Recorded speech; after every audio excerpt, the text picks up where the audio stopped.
Alright, what is going on everyone, and welcome to my DragonKnight tank build.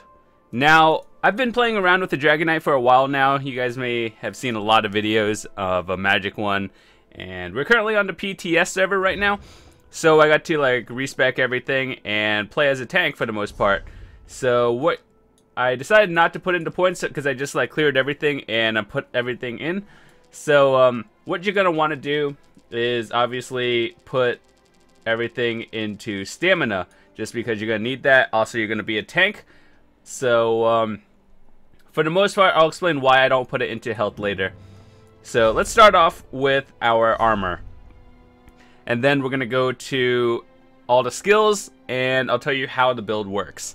So this is gonna be primarily a tank, and I made this more for beginners, so not really exactly just straight beginners, but like if you're new and you don't have a lot of alliance points, or your alliance rank isn't high enough to get like certain things. However, you're gonna need it to get it to like level 5 to get one skill, but that's easily replaceable.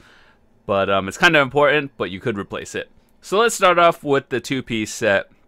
I use the Engine Guardian set simply because the 2-piece gives you a 10% chance to summon a Dwemer, which recovers like any health, stamina, or magicka for about 6.5 seconds, which is about 11,000, 12,000 of any stat, pretty much. And it's pretty common that when you hit something, it could summon, so it's just generating free resources, which is always good. Just keep in mind all the enchantments are in health, just because you're going to need it. For my 5-piece set, I decided to choose a white streaks, simply because you get a lot of health, spell resistance, recovery. Health is just generally good, and you get a shield if your health is low, so that's the 5-piece. And for our rings and amulet, I chose the footman set, just because it gives you a lot of health, physical resistance, and it's generally the best thing for tanks to use. So for our weapons, it's kind of hard to say, but we're using the Master Dagger and the Shield of Yokita. You just get health. You could really mess around with this. I know a lot of people might not have the master weapons, but Hunding's Rage also works, just because that gives weapon damage as well, and it's easily crafted by anybody, so it's not hard to find at all. And yeah, that's my set. So we're going to be using the exact same thing on both bars. So let's get right into the skills now. Alright, so bar 1 and 2 are obviously the same, and I'll explain what each of them does. So let's start off with Pierce Armor. Pierce Armor is found in the one-handed and shield section. It's pretty much your main attack, and you're going to be using that primarily for DPS. Now, Choking Talons is under the Draconic Power, and why you're going to be using this one is because, one, it's your AoE stun ability, and that one's pretty good. And the reason why I chose Choking Talons over the burning one is because people can do extra and synergize with it while enemies are held. Allies can activate Impale. Not only that, it is pretty much just generally good, so it does additional damage when people synergize with it. So our next one is Absorb Magic, and that one is under our one-handed and shield again. Now I chose this one over the other morph because you absorb magic. Primarily this is going to be used for pretty much tanking everything, regardless of if it's PvP or PvE. So a lot of people in PvP use magic, and sorcerers, nightblades. I made another video saying that how I thought nightblades and sorcerers were going to be top of the line, and those are primarily magic users. So absorb magic is good and absorbs a lot of stuff from projectiles or spells, and I like this one more. Our next one is Coagulating Blood.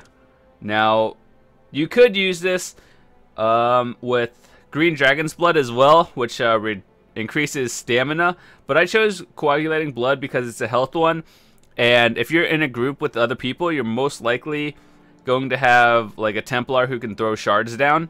So generally gaining stamina back is not really a big deal, but having a self-heal is pretty good just in case. So I chose Coagulating Blood, and it's generally overall the better choice for every DragonKnight to use, in my opinion. Some people use Dragons or Green Dragon's Blood just for the stamina, but usually, unless you're playing alone, I think you're gonna have like stamina at all times, especially with the helmet. Remember how I said you get free resources? Yeah, that's good. Generally, having health and not dying is also pretty good. And of course, our extended chains, which is under our Ardent Flame. Every tank should have this. It pulls enemies to you, or pulls you towards the enemy. It's generally good crowd control and pulling enemies towards you because you are the tank. So having that is kind of given. And of course, our ultimate is the Standard of Might. We're going to be having that on both bars because the standard is just good. The reason why it's good is because it lasts 7 seconds, dealing a lot of area of effect damage, and not only that, it increases your damage by 20% and reduces damage dealt to you by 20%. So it's generally overall better for DragonKnights. It's the best ultimate for DragonKnight. Alright, so let's go on with our second bar, and our second bar is primarily shields, AoE, and blocking. So let's start with Igneous Shields. That one is under the Earthen Heart. Now the pre-morph is, I think, Obsidian Shield. And the reason why you're using this is because all of these are primarily for defensive, and your other bar is offensive. So Igneous Shields, it gives you a shield like 20%, I think, and just having additional shields makes you harder to kill. Heroic Slash is a morph of the slow or low one, and it's right here. This is going to be your lunge attack for your second bar, and by hitting you gain minor heroism, gaining extra ultimate. So while you're on your defensive, Heroic Slash gaining ultimate is pretty good.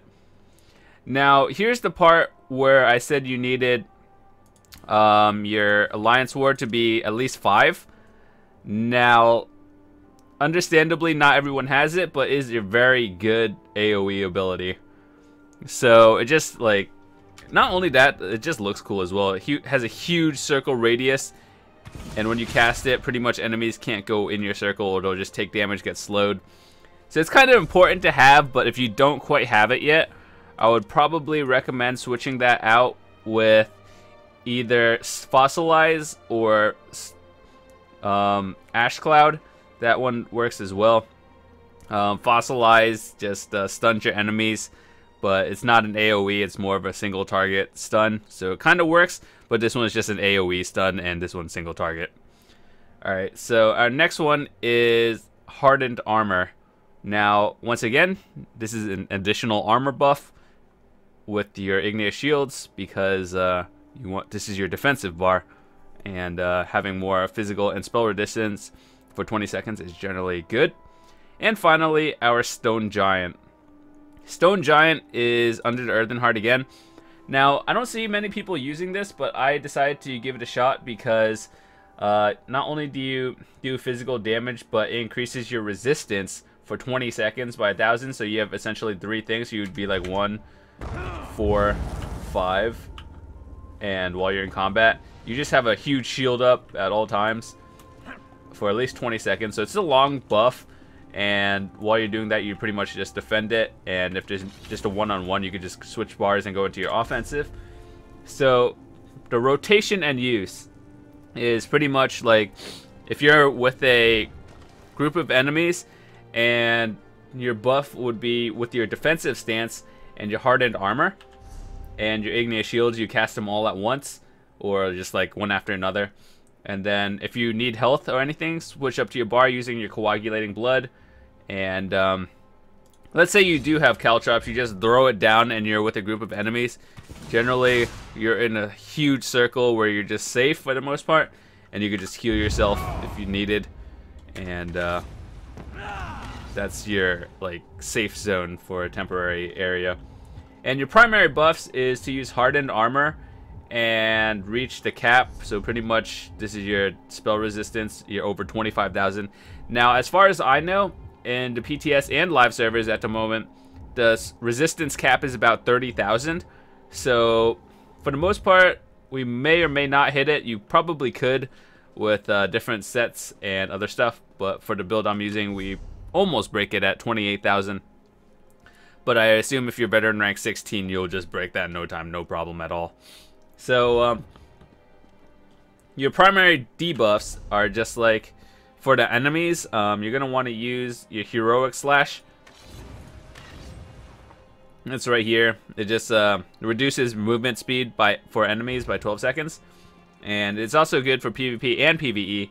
So if you want to get extra stamina, place the Razor Caltrops down and pretty much defensive stance. And then if you're with a team, just call for shards, and then your Templar buddy should help you with that. So overall, that has been the build. I hope you enjoyed it.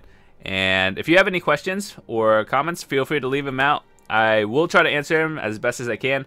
And if you would like to see more builds and guides, feel free to check the annotation on the bottom left. Or if you're watching this on mobile, I'll have a link in the description so you can check that out as well. But overall, I have guides for every single class, including Nightblade, Sorcerer, Templar, and a couple of DragonKnight ones, like a Magic DragonKnight. Now we have a Tank Stamina DragonKnight.